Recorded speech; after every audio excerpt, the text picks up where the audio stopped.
Good evening, and thank you for joining me for another Boring Books for Bedtime.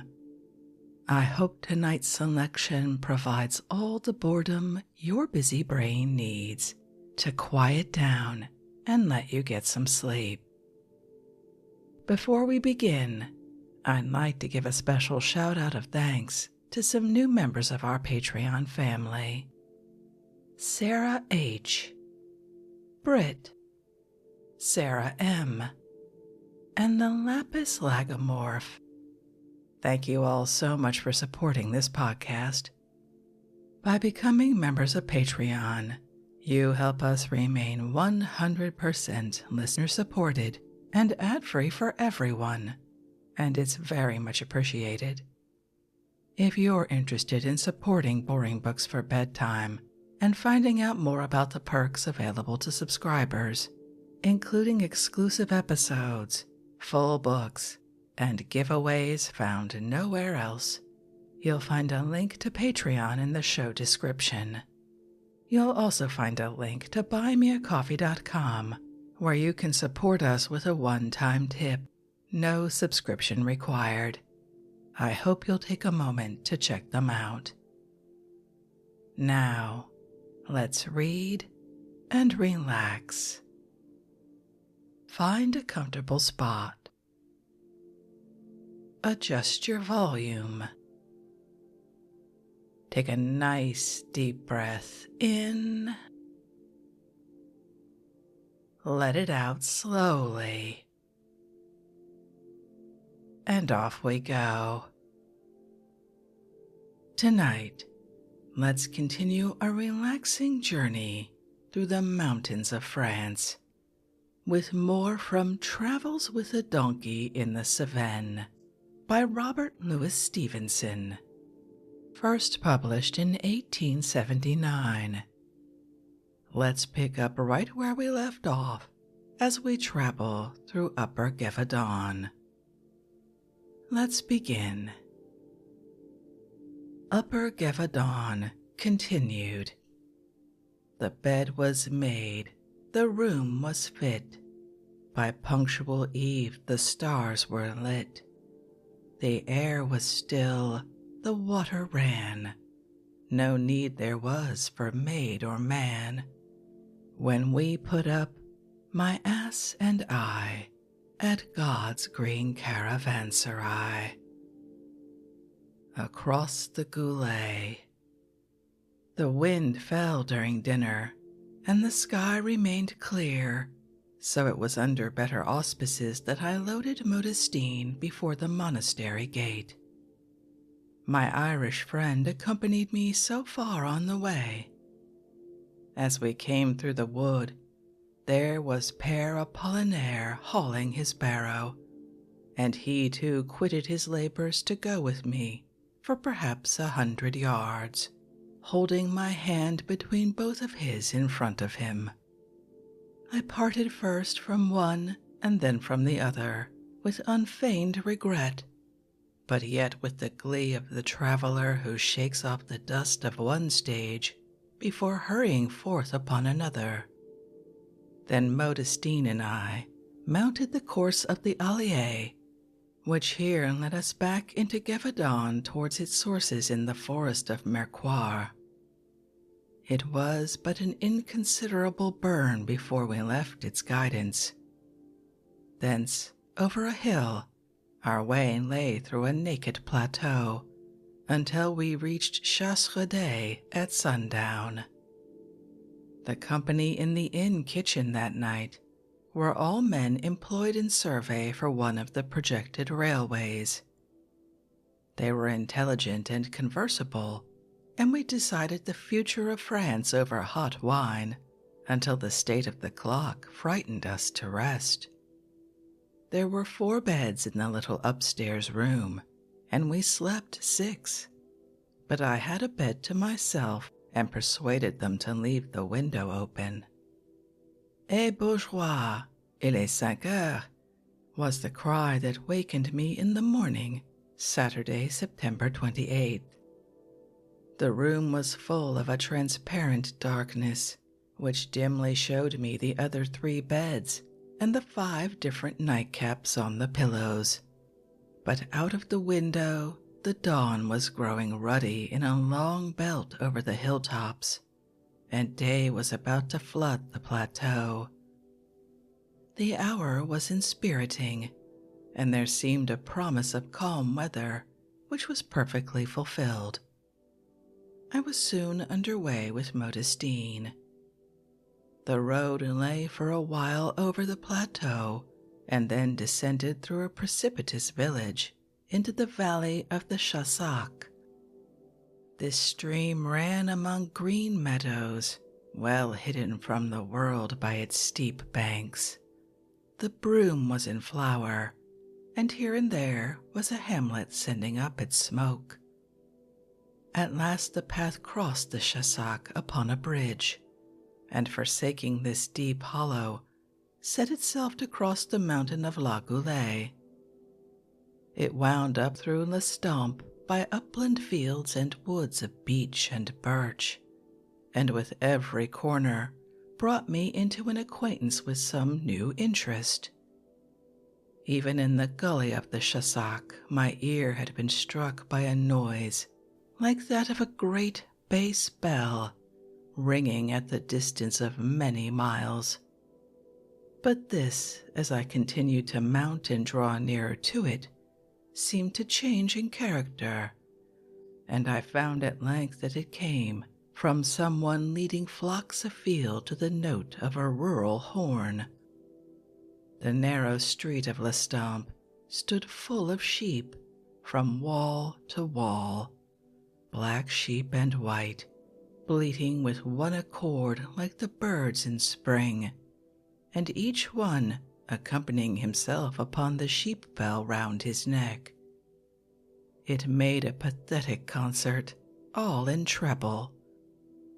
A little higher, and I passed a pair of men in a tree with pruning hooks, and one of them was singing the music of a bourrée. Still further, and when I was already threading the birches, the crowing of cocks came cheerfully up to my ears, and along with that, the voice of a flute discoursing a deliberate and plaintive air from one of the upland villages. I pictured to myself some grizzled, apple-cheeked country schoolmaster fluting in his bit of a garden in the clear autumn sunshine. All these beautiful and interesting sounds filled my heart with an unwonted expectation. I should descend into the garden of the world.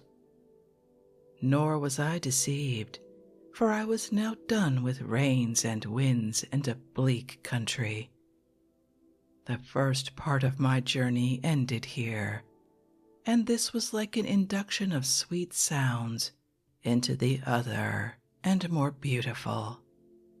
There are other degrees of feyness as a punishment besides the capital, and I was now led by my good spirits into an adventure which I relate in the interest of future donkey drivers. The road zigzagged so widely on the hillside that I chose a shortcut by map and compass, and struck through the dwarf woods to catch the road again upon a higher level. It was my one serious conflict with Modestine. She would have none of my shortcut. She turned in my face. She backed. She reared. She, whom I had hitherto imagined to be dumb, actually brayed with a loud, hoarse flourish, like a cock crowing for the dawn. I held her with one hand. With the other, so steep was the ascent, I had to hold onto the pack saddle. Half a dozen times she was nearly over backwards on the top of me. Half a dozen times, from sheer weariness of spirit, I was nearly giving it up and leading her down again to follow the road. But I took the thing as a wager and fought it through.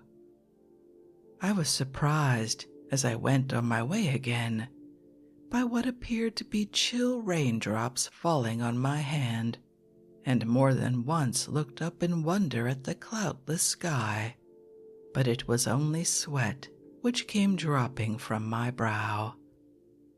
Over the summit of the Goulet there was no marked road, only upright stones posted from space to guide the drovers.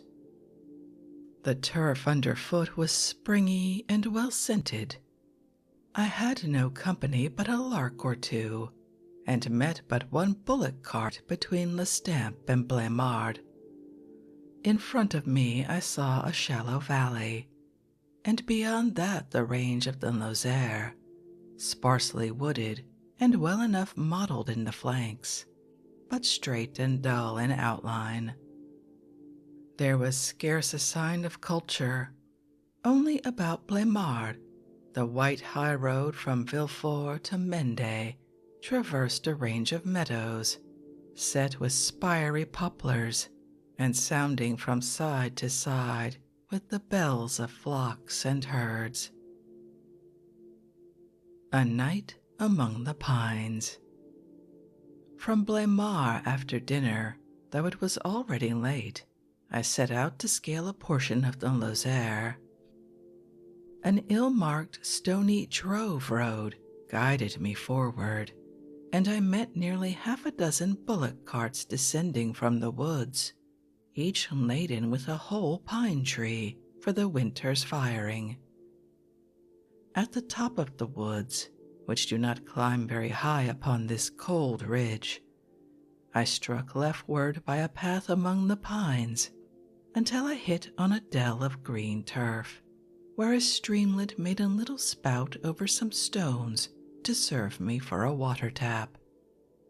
In a more sacred or sequestered bower, nor nymph nor faunus haunted. The trees were not old, but they grew thickly round the glade. There was no outlook except northeastward upon distant hilltops, or straight upward to the sky, and the encampment felt secure and private like a room. By the time I had made my arrangements and fed Modestine, the day was already beginning to decline. I buckled myself to the knees into my sack and made a hearty meal, and as soon as the sun went down, I pulled my cap over my eyes and fell asleep. Night is a dead, monotonous period under a roof, but in the open world it passes lightly, with its stars and dews and perfumes, and the hours are marked by changes in the face of nature. What seems a kind of temporal death to people choked between walls and curtains is only a light and living slumber to the man who sleeps afield. All night long he can hear nature breathing deeply and freely.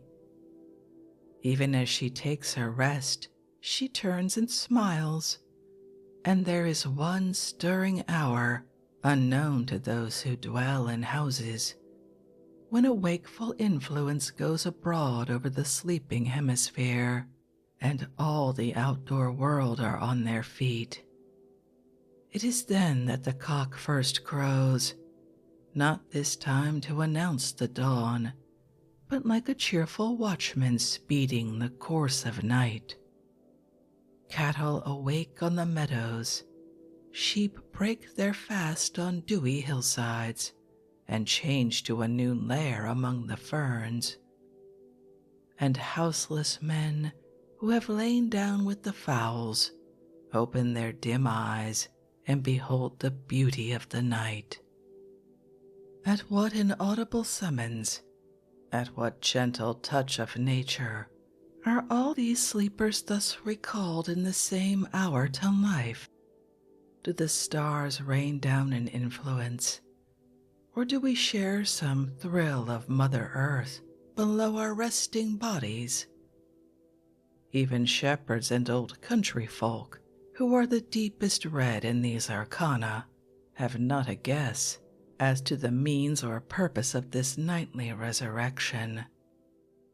Towards 2 in the morning, they declare the thing takes place, and neither know nor inquire further, and at least it is a pleasant incident. We are disturbed in our slumber only, like the luxurious montagne, that we may the better and more sensibly relish it.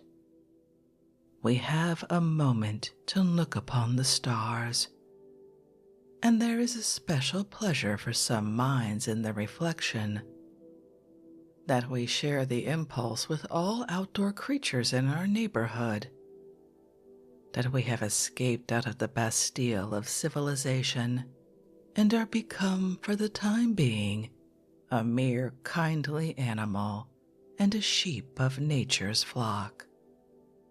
When that hour came to me among the pines, I wakened thirsty. My tin was standing by me half full of water. I emptied it at a draught, and feeling broad awake after this internal cold aspersion, sat upright to make a cigarette. The stars were clear, colored, and jewel-like, but not frosty. A faint silvery vapor stood for the Milky Way. All around me, the black fir points stood upright and stock still. By the whiteness of the pack saddle, I could see Modestine walking round and round at the length of her tether. I could hear her steadily munching at the sward, but there was not another sound save the indescribable quiet talk of the runnel over the stones. I lay lazily smoking and studying the color of the sky as we call the void of space, from where it showed a reddish gray behind the pines to where it showed a glossy blue-black between the stars. As if to be more like a peddler, I wear a silver ring. This I could see faintly shining as I raised or lowered the cigarette, and at each whiff the inside of my hand was illuminated and became for a second the highest light in the landscape. A faint wind, more like a moving coolness than a stream of air, passed down the glade from time to time, so that even in my great chamber the air was being renewed all night long. I thought with horror of the inn at Chasseredet and the congregated nightcaps, with horror of the nocturnal prowesses of clerks and students, of hot theaters and pass-keys and close rooms. I have not often enjoyed a more serene possession of myself, nor felt more independent of material aids. The outer world, from which we cower into our houses, seemed after all a gentle habitable place. And night after night a man's bed, it seemed, was laid and waiting for him in the fields, where God keeps an open house. I thought I had rediscovered one of those truths which are revealed to savages and hid from political economists. At the least, I had discovered a new pleasure for myself. And yet, even while I was exulting in my solitude, I became aware of a strange lack. I wished a companion to lie near me in the starlight, silent and not moving, but ever within touch, for there is a fellowship more quiet even than solitude, and which rightly understood is solitude made perfect. And to live out of doors with the woman a man loves is of all lives the most complete and free. As I thus lay between content and longing, a faint noise stole towards me through the pines. I thought at first it was the crowing of cocks or the barking of dogs at some very distant farm. But steadily and gradually it took articulate shape in my ears, until I became aware that a passenger was going by upon the high road in the valley and singing loudly as he went. There was more of goodwill than grace in his performance, but he trolled with ample lungs, and the sound of his voice took hold upon the hillside and set the air shaking in the leafy glens. I have heard people passing by night in sleeping cities. Some of them sang. One, I remember, played loudly upon the bagpipes. I have heard the rattle of a cart or carriage spring up suddenly after hours of stillness, and pass for some minutes within the range of my hearing as I lay abed.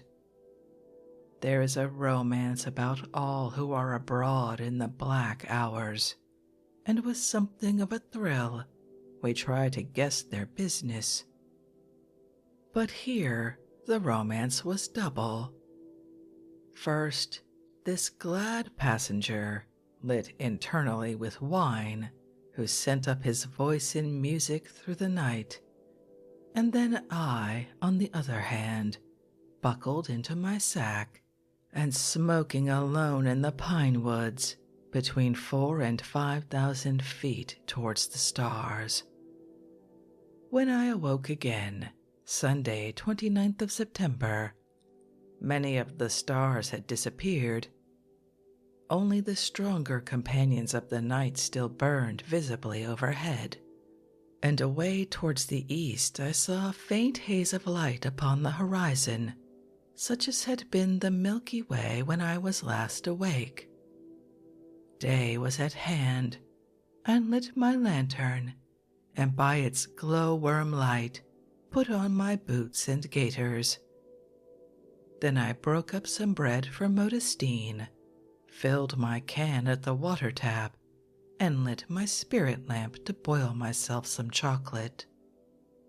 The blue darkness lay long in the glade where I had so sweetly slumbered, but soon there was a broad streak of orange melting into gold along the mountain tops of Vivarais.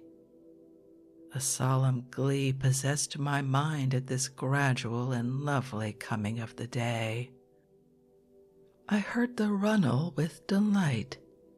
I looked round me for something beautiful and unexpected, but the still black pine trees, the hollow glade, the munching ass, remained unchanged in figure. Nothing had altered but the light, and that indeed shed over all a spirit of life and a breathing peace, and moved me to a strange exhilaration. I drank my water chocolate, which was hot if it was not rich, and strolled here and there and up and down about the glade.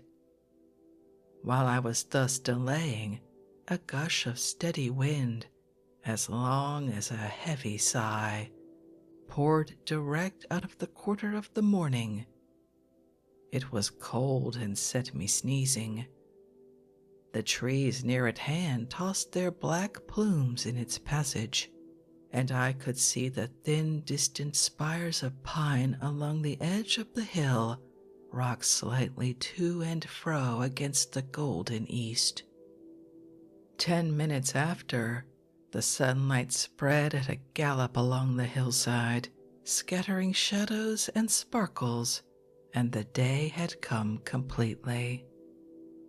I hastened to prepare my pack and tackle the steep ascent that lay before me, but I had something on my mind.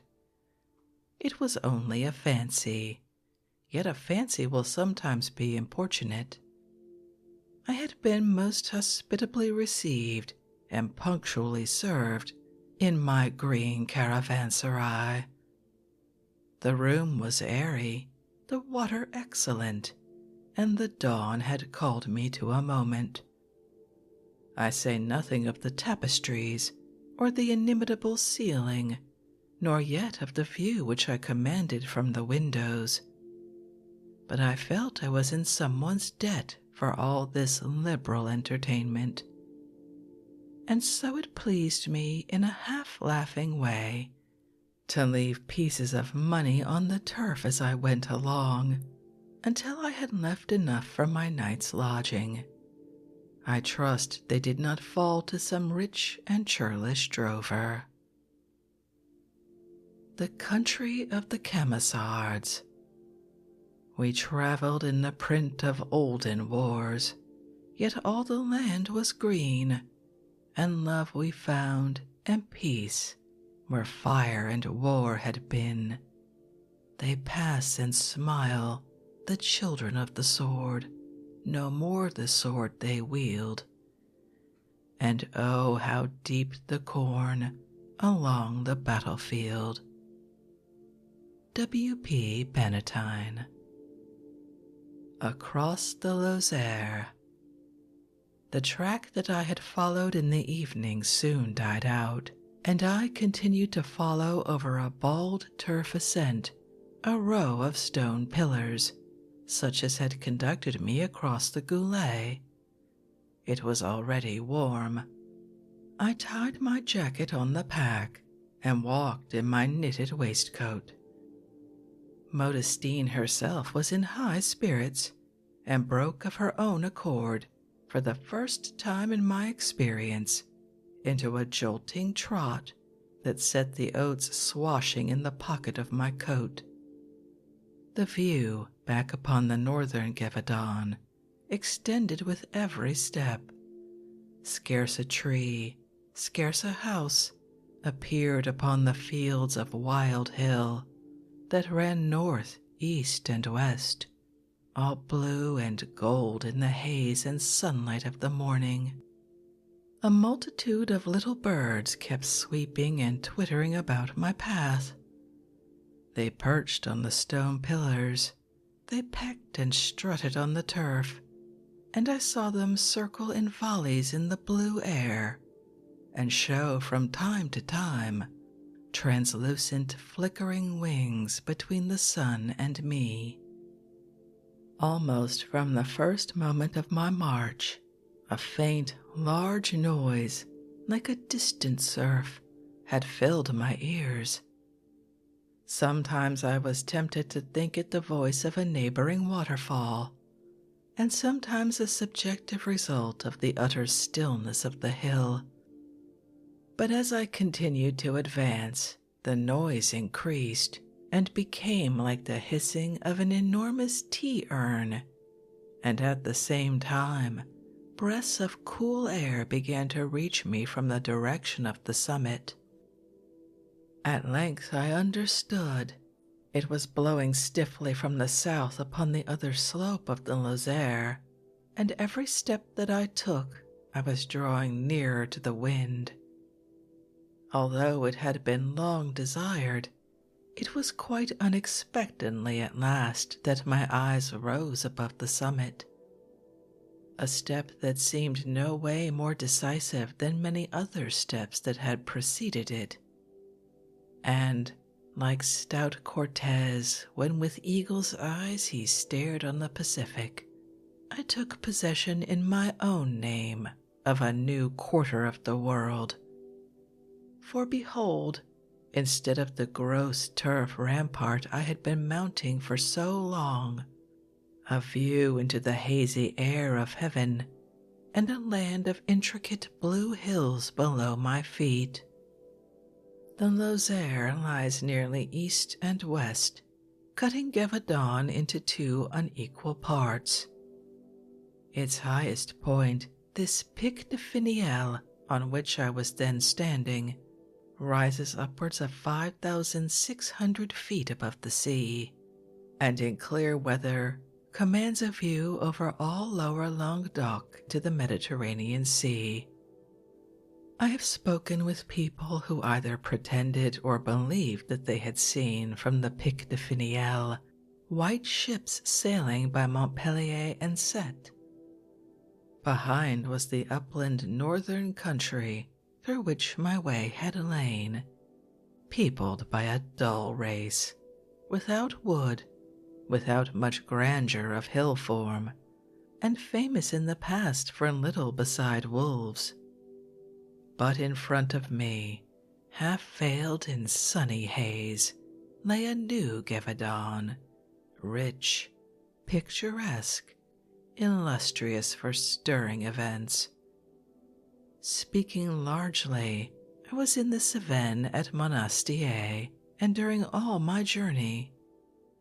But there is a strict and local sense in which only this confused and shaggy country at my feet has any title to the name, and in this sense the peasantry employ the word. These are the Cevennes with an emphasis, the Cevennes of the Cevennes. In that undecipherable labyrinth of hills, a war of bandits, a war of wild beasts, raged for 2 years between the Grand Monarch, with all his troops and marshals on the one hand, and a few thousand Protestant mountaineers upon the other. 180 years ago, the Camisards held a station even on the Lozère where I stood. They had an organization, arsenals, a military and religious hierarchy. Their affairs were the discourse of every coffee house in London. England sent fleets in their support. Their leaders prophesied and murdered, with colors and drums and the singing of old French psalms. Their bands sometimes affronted daylight, marched before walled cities, and dispersed the generals of the king. And sometimes at night, or in masquerade, possessed themselves of strong castles, and avenged treachery upon their allies and cruelty upon their foes. There 180 years ago was the chivalrous Roland, Count and Lord Roland, Generalissimo of the Protestants in France. Grave, silent, imperious, pock-marked ex-dragoon, whom a lady followed in his wanderings out of love. There was Cavalier, a baker's apprentice with a genius for war, elected brigadier of Camisards at 17, to die at 55, the English governor of Jersey. There again was Castanet, a partisan leader in a voluminous peruke, and with a taste for controversial divinity. Strange generals, who moved apart to take counsel with the God of hosts, and fled or offered battle, set sentinels or slept in an unguarded camp, as the spirit whispered to their hearts. And there, to follow these and other leaders, was the rank and file of prophets and disciples, bold, patient, indefatigable, hardy to run upon the mountains, cheering their rough life with psalms, eager to fight, eager to pray, listening devoutly to the oracles of brain-sick children, and mystically putting a grain of wheat among the pewter balls with which they charged their muskets. I had traveled hitherto through a dull district, and in the track of nothing more notable than the child-eating beast of Gévaudan, the Napoleon Bonaparte of wolves. But now I was to go down into the scene of a romantic chapter, or better, a romantic footnote in the history of the world. What was left of all this bygone dust and heroism? I was told that Protestantism still survived in this head seat of Protestant resistance. So much the priest himself had told me in the monastery parlor.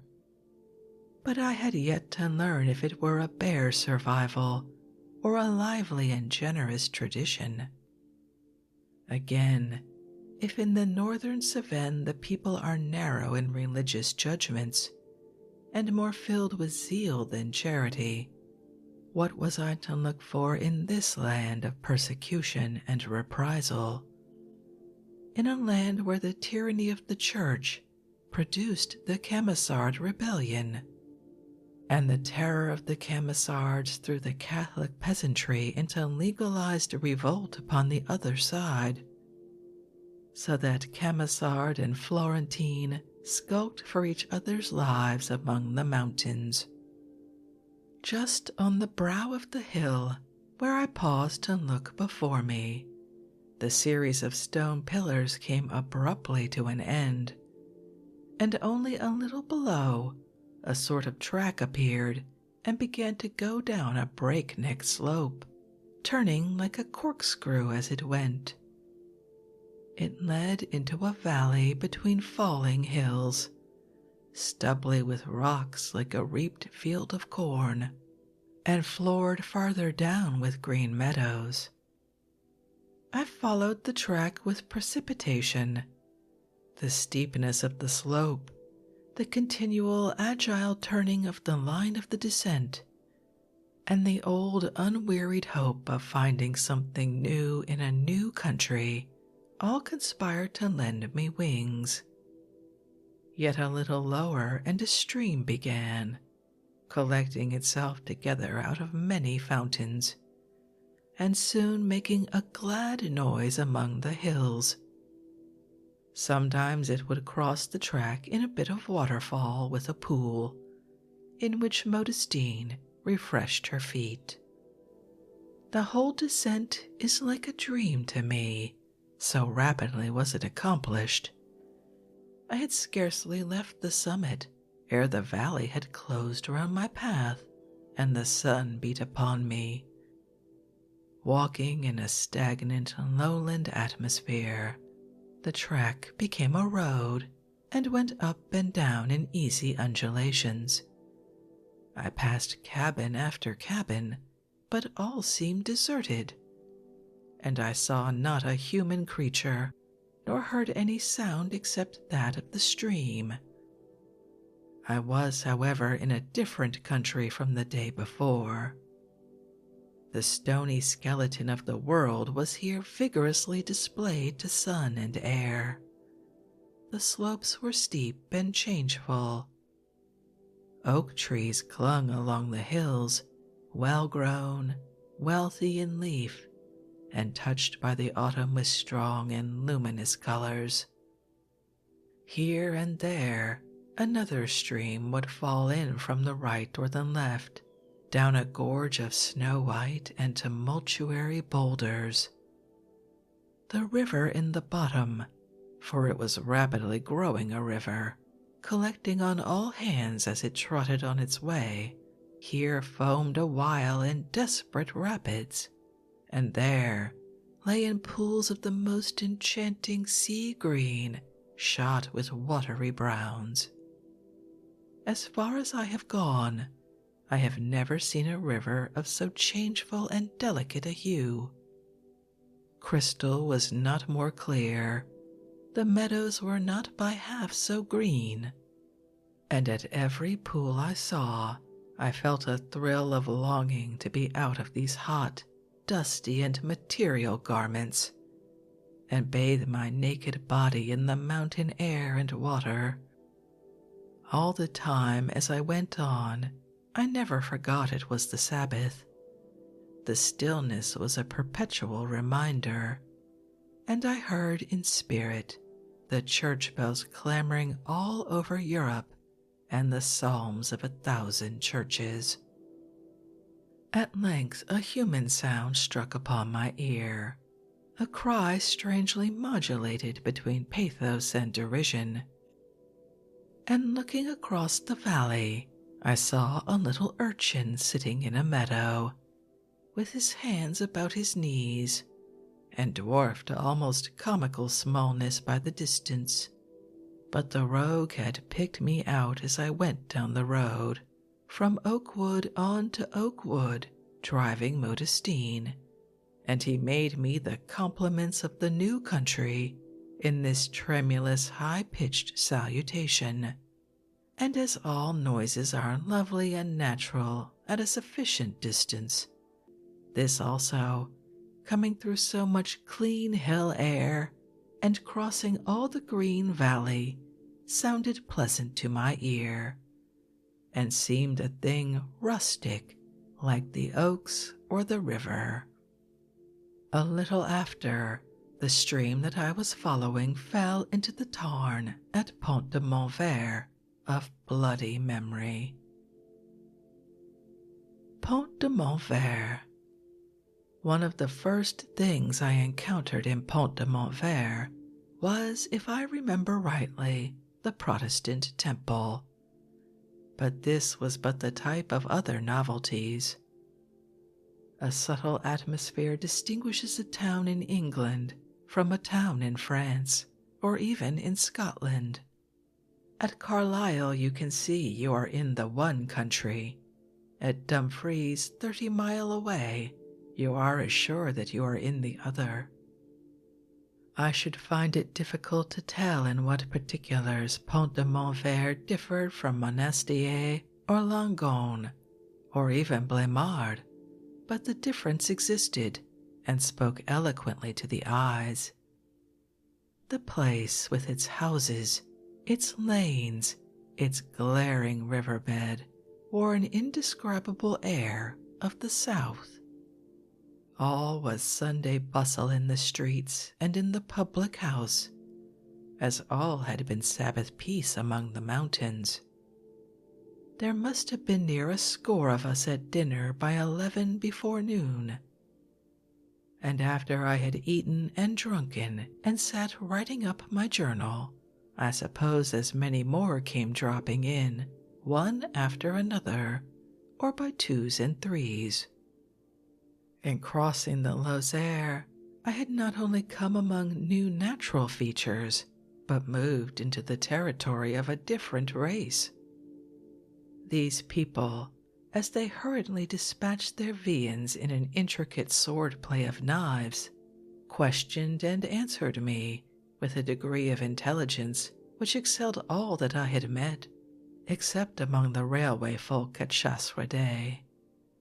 They had open, telling faces, and were lively both in speech and manner. They not only entered thoroughly into the spirit of my little trip, but more than one declared if he were rich enough, he would like to set forth on such another. Even physically there was a pleasant change. I had not seen a pretty woman since I left Monastier, and there but one. Now of the three who sat down with me to dinner, one was certainly not beautiful, a poor timid thing of 40, quite troubled at this roaring table d'hôte, whom I squired and helped to wine, and pledged and tried generally to encourage, with quite a contrary effect. But the other two, both married, were both more handsome than the average of women. And Clarice, what shall I say of Clarice? She waited the table with a heavy, placable nonchalance, like a performing cow. Her great gray eyes were steeped in amorous languor. Her features, although fleshy, were of an original and accurate design. Her mouth had a curl, her nostrils spoke of a dainty pride. Her cheek fell into strange and interesting lines. It was a face capable of strong emotion, and with training it offered the promise of delicate sentiment. It seemed pitiful to see so good a model left to country admirers and a country way of thought. Beauty should at least have touched society. Then, in a moment, it throws off a weight that lay upon it. It becomes conscious of itself. It puts on an elegance, learns a gait and a carriage of the head, and in a moment, patet dea. Before I left, I assured Clarice of my hearty admiration. she took it like milk, without embarrassment or wonder, merely looking at me steadily with her great eyes, and I own the result upon myself was some confusion. If Clarice could read English, I should not dare to add that her figure was unworthy of her face. Hers was a case for stays, but that may perhaps grow better as she gets up in years. Pont de Montvert, or Green Hill Bridge, as we might say at home, is a place memorable in the story of the Camisards. It was here that the war broke out, here that those southern Covenanters slew their Archbishop Sharp. The persecution on the one hand, the febrile enthusiasm on the other, are almost equally difficult to understand in these quiet modern days, and with our easy modern beliefs and disbeliefs. The Protestants were one and all beside their right minds with zeal and sorrow. They were all prophets and prophetesses. Children at the breast would exhort their parents to good works. A child of 15 months at Quissac spoke from its mother's arms, agitated and sobbing, distinctly and with a loud voice. Marshal Villars has seen a town where all the women seemed possessed by the devil and had trembling fits and uttered prophecies publicly upon the streets. A prophetess of Vivarais was hanged at Montpellier because blood flowed from her eyes and nose, and she declared that she was weeping tears of blood for the misfortunes of the Protestants. And it was not only women and children. Stalwart, dangerous fellows, used to swing the sickle or to wield the forest axe, were likewise taken with strange paroxysms, and spoke oracles with sobs and streaming tears. A persecution unsurpassed in violence had lasted near a score of years, and this was the result upon the persecuted. Hanging, burning, breaking on the wheel had been in vain. The dragoons had left their hoof marks over all the countryside. There were men rowing in the galleys, and women pining in the prisons of the church, and not a thought was changed in the heart of any upright Protestant. Now the head and forefront of the persecution, after Lamoignon de Baville, Francois de Langlas de Chaillot, archpriest of the Cevennes and inspector of missions in the same country, had a house in which he sometimes dwelt in the town of Pont de Montvert. He was a conscientious person, who seems to have been intended by nature for a pirate, and now 55, an age by which a man has learned all the moderation of which he is capable. A missionary in his youth in China, he there suffered martyrdom, was left for dead, and only succored and brought back to life by the charity of a pariah. We must suppose the pariah devoid of second sight, and not purposely malicious in this act. Such an experience, it might be thought, would have cured a man of the desire to persecute, but the human spirit is a thing strangely put together, and having been a Christian martyr, Du Chaillu became a Christian persecutor. The work of the propagation of the faith went roundly forward in his hands. His house in Pont de Montvert served him as a prison. There he closed the hands of his prisoners upon live coal, and plucked out the hairs of their beards to convince them that they were deceived in their opinions. And yet, had not he himself tried and proved the inefficacy of these carnal arguments among the Buddhists in China? Not only was life made intolerable in Languedoc, but flight was rigidly forbidden. One Massip, a muleteer, and well acquainted with the mountain paths, had already guided several troops of fugitives in safety to Geneva, and on him with another convoy, consisting mostly of women dressed as men, de Chéla, in an evil hour for himself, laid his hands. The Sunday following, there was a conventicle of Protestants in the woods of Altafage upon Mount Bouget, where there stood up one Séguier, Spirit Séguier as his companions called him, a wool carder, tall, black-faced, and toothless, but a man full of prophecy. He declared in the name of God that the time for submission had gone by, and they must betake themselves to arms for the deliverance of their brethren and the destruction of the priests. The next night, 24th July 1702, a sound disturbed the inspector of missions as he sat in his prison house at Pont de Montvert. The voices of many men upraised in psalmody drew nearer and nearer through the town.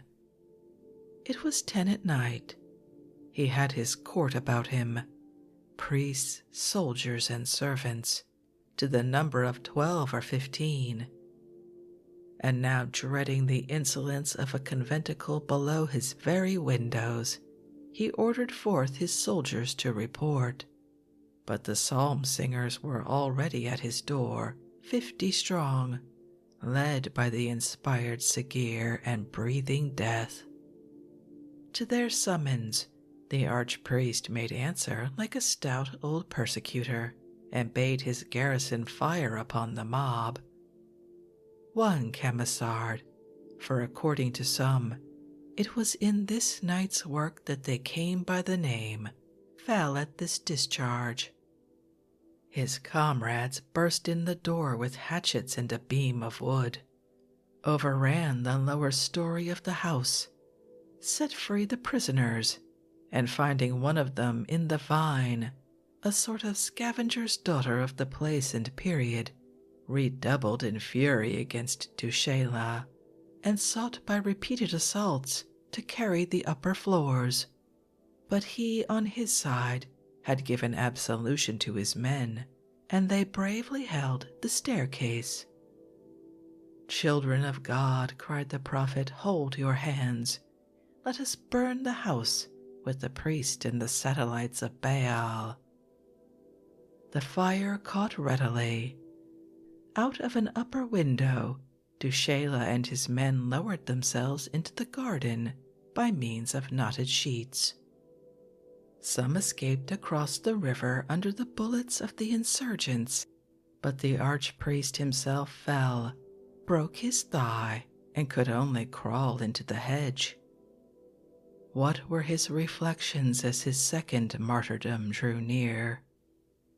A poor, brave, besotted, hateful man, who had done his duty resolutely according to his light both in the Cevennes and China. He found at least one telling word to say in his defense, for when the roof fell in and the upbursting flames discovered his retreat, and they came and dragged him to the public place of the town, raging and calling him damned. "If I be damned," said he, "why should you also damn yourselves?" Here was a good reason for the last, but in the course of his inspectorship, he had given many stronger, which all told in a contrary direction, and these he was now to hear. One by one, Séguier first, the camisards drew near and stabbed him. "This," they said, "is for my father broken on the wheel, this for my brother in the galleys, that for my mother or my sister imprisoned in your cursed convents." Each gave his blow and his reason, and then all kneeled and sang psalms around the body till the dawn. With the dawn, still singing, they defiled away towards Fruguère, farther up the Tarn to pursue the work of vengeance, leaving de Shayla's prison house in ruins and his body pierced with 52 wounds upon the public place. 'Tis a wild night's work with its accompaniment of psalms, and it seems as if a psalm must always have a sound of threatening in that town upon the Tarn. But the story does not end, even so far as concerns Pont de Montvert, with the departure of the Camisards. The career of Seguier was brief and bloody. 2 more priests and a whole family at Ladevez, from the father to the servants, fell by his hand or by his orders. And yet he was but a day or 2 at large, and restrained all the time by the presence of the soldiery. Taken at length by a famous soldier of fortune, Captain Poole, he appeared unmoved before his judges. "Your name?" they asked. "Pierre Seguier." "Why are you called Spirit?" "Because the Spirit of the Lord is with me." "Your domicile?" "Lately in the desert, and soon in heaven." "Have you no remorse for your crimes?"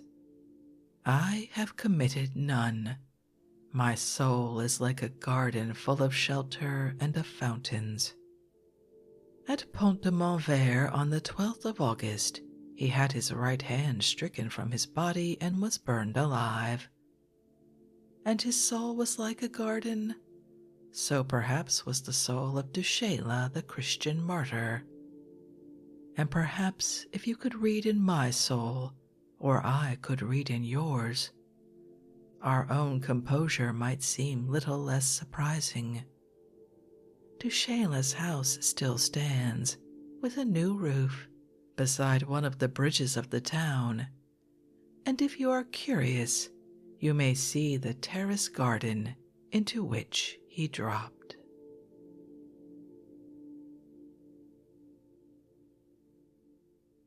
And with that surprising story, after quite a long interlude of lovely natural views, I think we'll end this evening's reading from Travels with a Donkey in the Cevennes by Robert Louis Stevenson.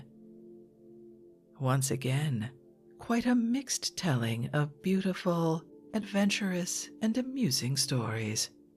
I hope you enjoyed that. If you'd like to read this charming classic for yourself, as always, you'll find a link to a free ebook from Project Gutenberg in the show description. If you'd like to connect, suggest a boring book you'd like to hear read, or request more from one we've already started, you can drop me an email via our website, www.boringbookspod.com. It's always a pleasure to hear from you.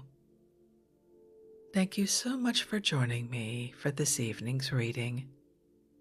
Until our next boring book, good night.